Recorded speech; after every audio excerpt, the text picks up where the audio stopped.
Salut à tous, ravi de vous retrouver pour une nouvelle édition de la Minute Quintée, direction l'hippodrome d'Anguin. On continue les réouvertures après Saint-Cloud, c'est du côté des trotteurs avec le plateau de Soisy qui rouvre ses portes à l'occasion d'une réunion intéressante. Ce vendredi 7 mars, ce sera le prix Quick Williams. Huitième course du programme qui sera support de Quintet, une épreuve européenne pour des mâles de 5 et 6 ans, n'ayant pas gagné 64 000 euros.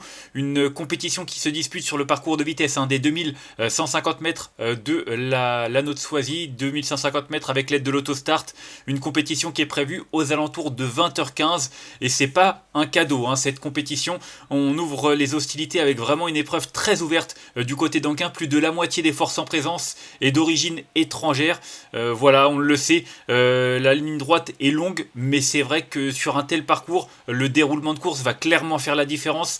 Et voilà, il faut déjà un scénario à mon avis pour essayer d'y voir clair. Moi je pense que le numéro 3, Kendrick, va vite prendre la tête en essayant de le faire de bout en bout. Mais c'est pas lui que j'ai retenu en tête, c'est quand même le numéro 11, Modric Renka. Un cheval qui a vraiment montré de la qualité sur notre sol cet hiver. Il a couru à 2 reprises à Vincennes pour 2 troisième places, pardon. La dernière en date dans une épreuve un petit peu référence puisqu'il était battu par Demidov Kla qu'il retrouve dans cette épreuve, mais Demidov Kla part aussi en seconde ligne avec un numéro un peu plus en dehors. Ce numéro 11, je pense vraiment qu'il est bien parce que non seulement il n'est pas côté corde, il n'est pas trop à l'extérieur, mais en plus il est derrière le numéro 3, Kendrick, qui à mon sens va prendre tête et corde. Donc je pense qu'il va pouvoir profiter de l'inspiration de son rival pour se retrouver rapidement dans le groupe de tête. Et derrière, sa ténacité et sa dureté peuvent lui permettre de jouer les premiers rôles, d'autant qu'il est une nouvelle fois déféré des 4 pieds. Ensuite, j'ai retenu en deuxième position le numéro 3. Il s'agit donc de Kendrick, le cheval qui s'élance juste devant le numéro 11, Modric Renka. C'est un concurrent qui a montré de la qualité. Il n'a pas beaucoup couru, Kendrick, seulement 15 fois, ce qui est très peu pour un trotteur de cet âge-là. Il est en forme, il vient de le prouver du côté de Vincennes en terminant deuxième de Kelou des Brumes. Voilà, il battait King Fromentro. Le lot était quand même assez bien composé. Là, il a un très bel engagement, il est déféré des postérieurs comme lors de cette tentative, et comme lors de ses meilleures tentatives d'ailleurs, j'ai l'impression qu'il est bien plus à l'aise dans cette configuration. Toujours est-il qu'il est au top, qu'il est confié à Johan Le Bourgeois pour faire tête et corde. Il n'y a pas beaucoup mieux au niveau de la drive, donc voilà, je ne sais pas s'il pourra mener sa tâche à bien, étant donné l'opposition et la longue ligne droite d'Anguin, mais en tout cas, avec un tel pilote, je pense qu'il peut aller très très loin quand même. Ensuite, j'ai retenu en troisième position l'As, Cancan, encore une fois, le déroulement de course. S'il arrive à bien partir et qu'il laisse passer le numéro 3 Kendrick, l'As, Cancan va se retrouver très bien placé derrière le groupe de tête. La dernière fois, il a terminé 4ème sur un parcours de vitesse à Vincennes, il a été malchanceux. Il aurait certainement pu faire mieux s'il avait eu le passage au moment opportun.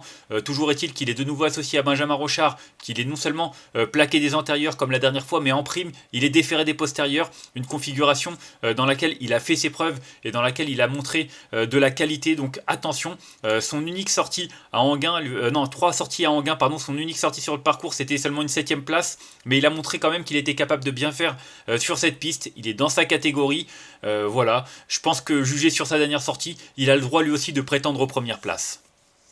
Ensuite, j'ai retenu en 4ème position le numéro 14, Demidov Kla, un concurrent italien qui a montré de bons moyens, 2 sorties sur notre sol cet hiver du côté de Vincennes pour 2 accessites d'honneur. Et en prime, il battait à chaque fois Modric Renka. Donc clairement, la ligne est excellente. J'ai retenu Modric Renka en tête. Maintenant, avec ce numéro 14, faudra que ça se passe bien. J'ai peur qu'il se retrouve un peu mal embarqué. Je ne sais pas comment va se dérouler la course pour lui et en tout cas pour Gabriel Germini, d'autant que je le préfère lorsqu'il peut courir un petit peu caché. C'est un concurrent qui, je pense, est capable malgré tout de se retrouver dans le groupe de tête, mais je le préfère quand il est préservé durant le parcours pour qu'il puisse fournir sa meilleure valeur. En tout cas, ces 2 dernières sorties montrent qu'il est compétitif. Tout va se jouer au parcours, mais c'est clairement un concurrent qui a lui aussi le droit de monter sur le podium. Ensuite, j'ai retenu en 5ème position le numéro 2, Noah Newport, encore un cheval étranger qui reste sur une victoire à Volvega. C'était une petite rentrée.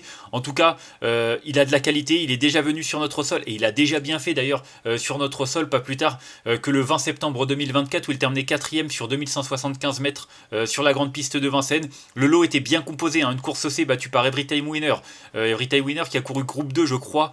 Non, c'est pas celui-là, c'est tellement d'Italiens qui sont venus sur la cendrée parisienne cet hiver, mais je confonds avec un autre concurrent. Toujours est-il que le lot était quand même bien composé avec Trogir, Caco Gascogne, et voilà, tout simplement un cheval qui est régulier, qui fait toutes ses courses, qui est bien placé derrière les ailes de la voiture, qui est déféré des quatre pieds, qui a beaucoup de vitesse. Bref, il a tout pour plaire. Lui aussi fait partie des concurrents à suivre en confiance. Mais comme je l'ai dit, faudra pas qu'il se retrouve malchanceux parce que s'il se retrouve dans le wagon de la deuxième épaisseur et qu'il se retrouve enfermé par un wagon de la troisième épaisseur, s'exprimer ce sera pas une mince affaire. Mais comme je l'ai dit, les possibilités sont nombreuses et ce numéro 2, Noah Newport, en fait clairement partie. Ensuite, j'ai retenu en 6ème position le numéro 8. Il s'agit d'Empire As, qui fera certainement partie des plus en vue. Il vient de s'imposer à Vincennes en 1.12.9 sur le parcours classique des 2700 mètres de la grande piste. Maintenant, même s'il a montré qu'il avait de la vitesse, notamment en Italie ou même d'ailleurs en Suède, c'est un concurrent qui a surtout fait ses preuves sur des parcours de longue haleine sur notre sol. Maintenant, il monte un petit peu de catégorie, il a un numéro en dehors, il a beau être déféré des quatre pieds, c'est quand même deux arguments qui sont quand même en sa défaveur, donc il y a du pour, il y a du contre. Le cheval est au top, l'entourage est confiant, il est sans doute un petit peu en retard de gain, mais voilà, il ne faudra pas qu'il fasse trop d'extérieur pour se rapprocher, sinon ça va compliquer sa tâche, mais si ça se passe bien, il a pourquoi pas lui aussi le droit de bien faire. Ensuite, j'ai retenu en 7ème position le numéro 9, Eland. Alors ça, c'est ma botte secrète. J'ai failli le retenir plus haut. Là aussi, il va falloir que ça se passe bien parce que numéro 9 en seconde ligne, dans un dos, s'il y a trop de relais et qu'il se retrouve loin, ça va être difficile de trouver l'ouverture et de se rapprocher. En tout cas, il descend de catégorie. Dernièrement, c'était pas les mêmes. Express Dark, Catchy Quick. Le lot était bien mieux composé. Every Time Winner, d'ailleurs, je repasse à cette ligne-là. Donc lui aussi avait monté de catégorie. Enfin bref, tout ça pour dire qu'il a des références. Auparavant, 3ème derrière Karma ou encore Nelson Greenwood. Je vous l'ai dit, c'est un cheval qui a une super pointe de vitesse finale, qui à mon sens est capable de très bien faire dans ce lot-là. Maintenant, faudra que ça se passe bien, comme pour la majorité des concurrents en lice. Et si c'est le cas, il est capable d'apporter un peu de piment à l'arrivée du quintet. Et enfin, en 8ème position, j'ai retenu le 7 Playboy de rêve. C'est un Hongre de 6 ans qui a aligné les victoires, que ce soit en Belgique ou après en venant à Vincennes. Dernièrement, seulement 7ème d'une course dans laquelle Modric Renka terminé 3ème et Demineuf Kla 2ème. En tout cas, c'est un cheval qui a montré de la qualité, il a de la vitesse également, il l'a prouvé. Maintenant, avec ce numéro 7, j'ai peur qu'il fasse lui aussi des extérieurs, un petit peu comme pour le numéro 8, ça va être vraiment une question de parcours. En tout cas, c'est un cheval qui a des références à faire valoir, il est déféré des quatre pieds, son entourage effectue une nouvelle fois le déplacement, non. Il fait partie des possibilités. Je peux rien vous dire d'autre. Il y en a 16 au départ, il y en a peut-être 15 qui peuvent faire l'arrivée. Donc clairement, ça va être une arrivée un petit peu loterie, mais en tout cas, lui, il a le droit aussi de prétendre à une bonne place. Et enfin, en cas de nos partants, j'ai retenu le 4 Kusaeri, un cheval qui est en forme, il est sur la montante, il vient de se classer 3ème à Nantes auparavant, il avait terminé 6ème sur un parcours de vitesse à Vincennes dans un lot qui était correct et qui tenait la route, notamment battu par Killer Forlova ou encore Kennedy France. Toujours est-il qu'il est bien placé derrière les ailes de la voiture, il est déféré des quatre pieds, il a couru une seule fois à Enghien pour une 4ème place, c'était certes il y a 1 an et demi, mais ça prouve qu'il est capable de bien faire sur cette piste. Donc voilà, ça va être pour tout le monde, une question de déroulement de course, mais si ça se passe bien. Je me répète, mais c'est un peu le cas pour tous les concurrents, quand le lot est homogène, c'est toujours un petit peu difficile d'imaginer, comme je l'ai dit, un scénario, mais voilà, faudra faire les bons choix et avoir un petit peu de chance pour espérer toucher quelque chose dans ce quintet. On va faire un petit récapitulatif de ma sélection avec le 11 que j'ai retenu devant le 3, l'As, le 14, le 2, le 8, le 9 et le numéro 7, et en cas de non partant le 4.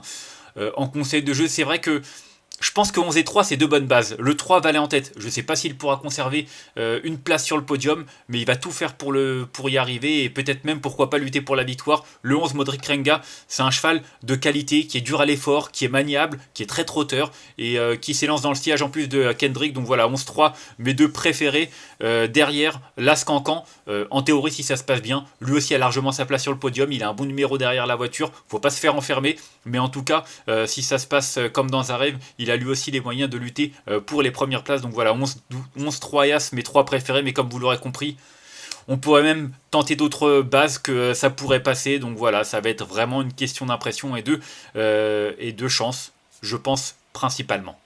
On va se quitter là-dessus. Moi, je vous remercie d'avoir suivi cette nouvelle édition de la Minute Quintée. Si vous avez aimé cette vidéo, n'hésitez pas à la liker, à la partager ou encore à vous abonner à notre chaîne YouTube en cochant la petite cloche pour être au courant des prochaines vidéos. On se retrouvera demain, ce sera du côté d'Auteuil. Je crois qu'on repart sur la butte Mortemart pour débuter le week-end. En attendant, je vous souhaite une excellente journée et de bons jeux à tous. Bye bye.